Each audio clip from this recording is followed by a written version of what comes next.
Kuya, Hmm. okay lang kaya si Mommy at Daddy? Ewan ko nga, Carla eh. Pati ako napapaisip na din eh. Ano, naiisip ko, parang hindi kaya nagko-compete sila sa isa't isa. Bakit naman sa magko-compete? Kasi, tignan mo si Daddy tinatapatan yung pagluluto tsaka pagbe-braid ni Mami.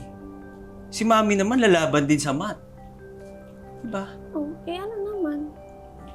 Baka kasi nagpapagalingan sila kasi eventually baka papapiliin nila tayo.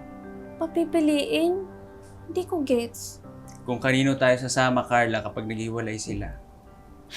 Kuya naman ba't ganyan ka mag-isip? Eh bakit? Hindi naman imposible. Di ba sabi nila, pretend lang to dahil nandyan si Grandma. Eh paano pag umalis si Grandma? O, matutuloy yung hiwalay nila. Baka papapiliin nga nila tayo, Carla. Ewan ko. Huwag mo kasing isipin, Kuya. Mamaya magkatotoo pa eh. Marinig ka pa ng universe.